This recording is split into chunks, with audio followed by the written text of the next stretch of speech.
Là, ils seront bien. Ils auraient pu nous prévenir. Moi, je vous le dis, tous des fifs à la météo. Cher Alexis, vous ne croyez pas si bien dire. Michel, pétrifié, a plongé le nez dans son assiette. Il aimait Simon pour son sens de la répartie, mais là, il ne le reconnaissait pas. Alexis, dans la réplique, y a vu un encouragement.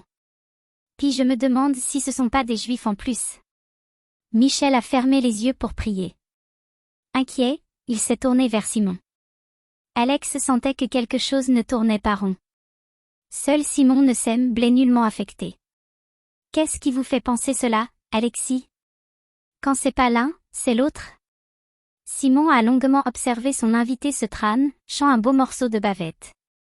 Il a remarqué qu'il mettait les échalotes de côté. Il n'aimait pas les échalotes non plus. Vous travaillez chez vous, je suppose, puisque vous me semblez toujours là? En ce moment, c'est calme avec le verglas. Il a commencé hier, le verglas, PA. La symphonie des fourchettes a duré un bon moment. Alexis a senti tous les regards posés sur lui. C'est tes affaires, Alex? Ça n'était pas dit méchamment, mais se faire dire une vérité en public, ça n'était pas acceptable. Alexis a pris à témoin Michel et Simon. C'est vrai, ça. Depuis quand les enfants se mêlent des affaires des grands? Ça lui est pas encore entré dans la tête que, pendant les fêtes de Noël, ça marche pas ben fort, la rénovation. Alexis ne voyait pas Alex grandir, le temps s'était arrêté. Il a englouti un nouveau morceau de bavette qu'il a mâché énergiquement, sans avoir la politesse de ne pas parler la bouche pleine. Et vous faites quoi, vous? Psychanalyste? Ouch. Pas le moment de dire n'importe quoi, hein. C'est très rare que les gens viennent me voir pour me dire n'importe quoi. Et vous? Je travaille à Météo Canada. Le morceau de bavette n'est pas passé. Quand on parle la bouche pleine, c'est toujours un risque. Alex, Simon et Michel ont, tous trois, levé les yeux vers Alexis qui, très difficilement, est parvenu à déglutir son morceau de viande à peine mâché. Je ne disais pas ça pour vous, tout à l'heure. Si vous l'aviez su, vous n'auriez rien dit, bien entendu. Alexis a baissé la tête. S'il avait pu se cacher sous son morceau de bavette, il l'aurait fait. Simon a souri, énigmatique. Un psychanalyste, c'est comme un professeur ou un policier, il ne peut jamais mettre son métier de côté. Et toi, mon cher Alex, comment ça se passe à l'école? Ben là, c'est calme. À cause du verglas. Alexis a mâché son morceau de bavette avec un énorme sourire, satisfait de sa répartie. Un petit bonheur a plané. Alexis se sentait curieusement bien dans ce lieu qu'il ne connaissait pas, avec des personnes qu'il venait à peine de rencontrer et qu'il pensait détester. Il lui fallait dire quelque chose de gentil. Merci de nous héberger. C'est normal. Parce qu'avec l'autre FIF du dessus capable arrêté de danser toute la nuit. Vous parlez du jeune étudiant russe d'Alexandrov côté? Il est russe? Oui, je crois. Mais hier, il était plutôt en train d'étudier le québécois. Plutôt la québécoise, sans vouloir te contredire, mon cher Michel. À la fin du repas, Alexis s'est gratté le front. Il a hésité un moment, puis s'est lancé. Alex m'a dit que vous étiez frères. En quelque sorte. Ah. Aimez-vous le whisky? Avec du coq, oui. Je parlais de bon whisky. Avec du bon coq, oui. Ce whisky ne se mélange pas, mon cher Alexis. Faites le tour de l'appartement pendant que je prépare le nécessaire. Michel tournait, nerveux, dans la cuisine. Simon était-il devenu fou? Cela faisait des années qu'il était installé dans ce quartier banal afin de rester discret. Simon l'a rejoint. Tu as vu qui tu nous as ramenés? Simon, rassurant, a enlacé Michel. Calme-toi mon amour, la situation est sous contrôle. Ça ne se contrôle pas, un con comme ça. Il n'est pas con, il est juste un peu malade. Un grand malade, oui. Il va en parler à tout le monde. Il ne parle à personne. Enfin, pour le moment. Michel a eu peur. Simon lui a caressé la joue. Il n'est pas plus homophobe que toi ou moi. Il cache bien son jeu. Calme-toi, Michel. Crac. Le plancher a grincé. Michel s'est instinctivement éloigné de Simon. À la porte de la cuisine, Alex les regardait. Dans ce genre de situation, seule la fausse toux aide à Alexandra à propos. C'est Michel qui a fait le malade. Une petite marche avec le chien? Oui, bien sûr. Pipo. Où es-tu, vilain petit Pipo? Après s'être assuré que Michel et Alex étaient bien sortis, Simon a posé la bouteille de Shiva Royal Salut, 21 ans d'âge, sur la petite table basse du salon. Il a extirpé le précieux flacon de son écrin de velours. Il en a dévissé le bouchon. Il n'a rempli que 2 des 3 verres. Il a entendu marcher. Dans l'appartement. Il s'est profondément installé dans le fauteuil pour attendre, serein. Alexis, perplexe, est venu s'asseoir sur le divan en face du fauteuil. C'est un divan-lit? Non. Ah. Ben là, il y a une chose que je dois pas comprendre. Posez-moi votre question. J'ai vu qu'il y avait 2 chambres à coucher puis un bureau où il n'y a pas de lit, donc je me demandais où on allait dormir. Dans la chambre du fond. Mais vous dormez où? Dans la chambre qui est là.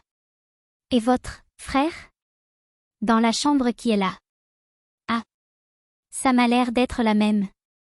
Michel, qui n'est pas mon frère, dort dans la même chambre que moi parce que nous dormons toujours ensemble. Comme tous les couples le font. Alexis a plissé les yeux. Simon lui a tendu le verre de Shiva Royal Salut, 21 ans d'âge. Gloup. Ça ne se boit pas vraiment cul sec. Alexis a rouvert les yeux pour fixer longuement Simon. Il a reposé le verre vide sur la table. Excusez-moi. Vous n'avez pas à vous excuser. Il en reste. La bouteille est à moitié pleine ou à moitié vide. Tout dépend comment on veut la regarder. Qu'en pensez-vous? Complètement vide? Simon a opiné, en connaisseur des confessions sur divan. Dites-moi, Alexis. Est-ce que les noirs vous font peur? Ben non, pourquoi? Vous ne leur en voulez jamais? Ben non, jamais. Si je vous dis que je m'appelle Simon Birnbaum et que je suis juif, cela vous pose-t-il un problème? Ben non, plus maintenant. Vous savez pourquoi, plus maintenant? Non. Parce que vous m'avez identifié. Ce qui vous fait peur, Alexis, c'est ce que vous ne pouvez identifier, les homosexuels, les juifs. Un noir, ça se voit qu'il est noir, donc il ne vous fait pas peur. Maintenant que vous m'avez parlé, que vous avez une idée de qui je suis, le fait que je sois homosexuel, et juif de surcroît, ne vous dérange pas, ou disons ne vous dérange plus. Il vous faut des marqueurs de différence. Vous n'êtes pas né comme ça, Alexis, je sais que vous n'étiez certainement pas comme cela avant. Mais avant quoi? Le savez-vous? Alexis a tressailli. Le souvenir de ce qu'il ne voulait plus dire lui est revenu. Quand on a mal, même si ce que vous venez d'entendre est très compliqué, cela fait du bien de faire face à quelqu'un qui peut vous aider. D'un simple regard, Alexis a demandé de l'aide. Il était conscient de ce qu'il était devenu. Il ne savait juste pas quoi faire pour en sortir. Il s'est effondré dans le moelleux dossier du divan, tête en arrière. Simon lui a rempli un second verre de Shiva Salut, 21 ans d'âge. Si vous le souhaitez, vous pouvez mettre vos pieds sur la table. Il est important que vous vous sentiez bien. Faites juste attention à la bouteille de whisky, s'il vous plaît. Alexis, docile, a tendu ses jambes qu'il a reposées doucement sur la petite table, en prenant bien soin de ne pas bouger la bouteille. Simon a croisé ses mains sur ses genoux. Alexis? Parlez-moi de votre enfance.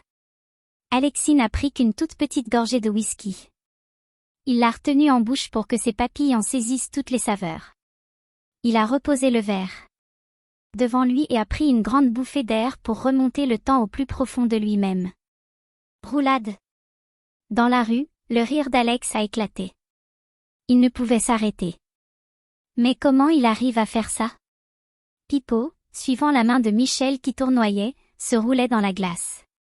Dès que son maître arrêtait le mouvement, il restait couché en remuant la queue. Comment il a appris ça? On ne sait plus trop si c'est lui qui nous l'a appris ou si c'est nous qui le lui avons appris.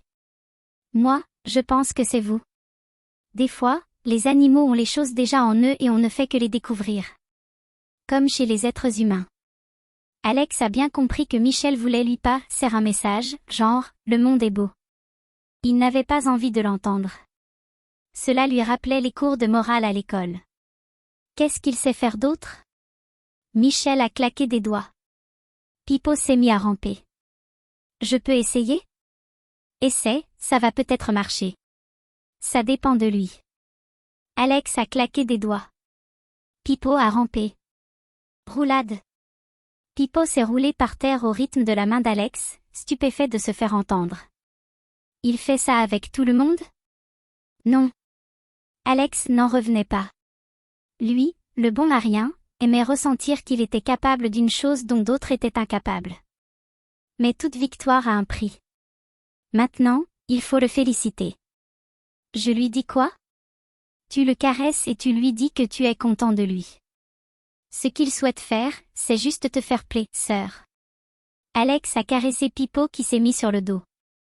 Là, il se soumet, tu es devenu son ami, il a confiance en toi. Si vite? Son instinct. À ce moment, Alex a trouvé que le monde pouvait parfois être beau. Cela ne lui a pas rappelé les cours de morale où tout n'est que théorie. Il a souri à Michel. C'était gentil, ce qu'il venait de lui dire. Il a continué à flatter Pipo. Doucement, j'ai dit. Boris Bogdanov n'a jamais su crier pas fort. Il ne faut pas le casser. T'es toujours stressé de même? En faisant attention de ne pas glisser, Boris et Julie portaient l'aquarium de l'appartement sans lumière au petit nid d'en face. Boris n'avait pu le transporter seul. En se tournant, Julie a remarqué Michel, Alex et Pipo, toujours sur le dos. T'as retrouvé le chien de Michel? Le petit clin d'œil tout sourire, et sans aucune animosité, n'a pas empêché Alex de virer au rouge carmin. Doucement. Oui, comme tu dis, doucement. Dites-moi, Julie, il a l'air de savoir ce qu'il veut. Je ne suis pas bien certaine de ce qu'il veut exactement. Rassurez-vous, quand le verglas partira, tout rentrera dans l'ordre. Julie a perdu son sourire. Elle a même failli glisser de ses hauts talons. Elle préférait ce désordre, elle le savait. Ne s'était-elle pas compromise quand, plus tôt, elle avait annoncé au patron du sexe paradisio qu'elle ne rentrerait pas travailler le soir? J'héberge 4 poissons et un russe. Je t'ai pourtant dit de ne pas te faire de chum dans la mafia. Il n'est pas de la mafia, il est dans les nœuds. Arrête de me niaiser, Julie, la mafia, c'est des nœuds pas coulants du tout. J'aime pas ça que tu fréquentes des Russes. Tu veux que je te raconte ce qu'ils font aux filles? Il fait rien aux filles, lui. Vraiment rien. Il fait juste des nœuds avec ses poissons. Il n'a plus d'électricité, plus de chauffage. Je ne peux pas le laisser seul. C'est l'histoire d'un ou 2 jours. On peut être solidaire quand même. Je vais te dire ce que j'en fais de la solidarité. T'es congédié. Ça marche pas de même au sexe paradisio. C'est vrai que la solidarité n'était pas la marque de commerce du sexe paradisio. Entre les filles, c'était chacune pour soi, se piquer un client, c'était la définition même de l'esprit d'équipe sur au talon. Être renvoyée, Julie, ça ne lui avait rien fait. La seule chose qui l'avait interpellée était qu'à chaque nouvelle relation, donc presque chaque soir, elle prévenait immédiatement le nouveau venu qu'elle ne comptait pas arrêter de danser. Les hommes sont ainsi. Ils vous désirent parce que vous êtes danseuse, mais dès que vous couchez avec eux, ils ne veulent plus que vous dansiez, pour vous soustraire au regard des autres. Julie n'avait toujours pas de relation avec Boris, mais s'était déjà faite à l'idée de ne plus danser. Elle avait réfléchi. On va le mettre sur la table du salon à cause des chats. Où tu veux, Boris. Où tu veux. Là, ils seront bien. Arrête, tu me fais trop mal. S'il n'y avait pas eu de verglas, Alex ne serait pas en train de s'amuser avec le chien du voisin et notre Russe n'emménagerait pas chez la plus belle fille du quartier. J'ai quitté la fenêtre, il n'y avait plus rien à regarder. Et pourquoi il ne m'arrive rien, à moi? Peut-être qu'il se passait quelque chose ailleurs. Au chalet, mon père a répondu tout de suite. T'as du chauffage? Bien sûr. T'as pas froid alors? Mais non, j'ai la génératrice. Elle n'est pas bien grosse, mais elle fait l'ouvrage. Enfin, si je trouve de l'essence demain. Et qu'est-ce que tu manges? J'ai appris à faire le sandwich au jambon. J'avais posé toutes mes questions. Et vous, ça va comment à la maison? Ça va. Maman est à l'ordinateur. Elle fait des calculs. Oui, je suis au courant. Tu vas aller travailler demain? Non, toutes les écoles sont fermées, même celle de la police. Tu vas faire quoi? Je vais essayer d'enlever la glace du toit, il commence à y en avoir vraiment beaucoup. T'as pas peur de glisser? Je vais être prudent, je te le promets. Et toi, qu'est-ce que tu vas faire demain? Je sais pas. Tu te sers un peu de ton caméscope? J'ai peur de glisser et de le briser. J'espère que tu es gentil avec maman. J'ai compris que ma mère lui avait raconté ce que j'avais dit la veille. Elle avait dû avoir de la peine. J'ai voulu m'excuser. Il a parlé le premier. Tu n'avais pas trop le moral, qu'elle m'a dit. C'est un peu plate en ce moment. C'est ce maudit verglas qui complique tout. Tout va se replacer après. Je n'ai pas eu la force de continuer. Je me sentais coupable. Les larmes me sont montées aux yeux. Je ne voulais pas que le verglas complique les choses. Je voulais qu'il les arrange. Il ne faisait rien de ce que j'avais demandé. Pourquoi j'avais fait ça? Je suis allée dans le grand débarras qui sert de petit bureau. Ma mère tapait lentement sur le clavier de l'ordinateur. Quand elle m'a vue, elle s'est arrêtée net, d'un clic, à refermer le document qui était à l'écran. J'ai juste eu le temps de voir que c'était un tableau de compte Excel. On avait été initiés à l'école, 2 mois plus tôt. Ça va, maman? Oui, mon chéri. Tu fais quoi? Des sortes de comptes. Je peux regarder la télé? Fais ce que tu veux, mon chéri, tu peux même te coucher plus tard, demain les écoles sont fermées. Merci, maman chérie. Je l'ai enlacée. Elle est restée surprise que je me colle à elle comme ça. Je n'avais plus envie de m'aider. J'avais suffisamment été méchant la veille. À quoi bon la faire pleurer? Je l'aime, ma maman. On ne se sent finalement pas mieux quand on fait du mal aux autres. Et puis, ça n'avait servi à rien. Ce que je voulais faire était trop difficile. Un enfant, ça ne décide pas. J'aurais dû comprendre cela tout de suite. On ne peut rien faire quand des parents ont choisi de se séparer. Mon chéri. Je t'aime si fort. Allez. Va regarder la télé. Cela lui a fait du bien que je l'embrasse, elle a semblé soulagée. Je baissais les bras.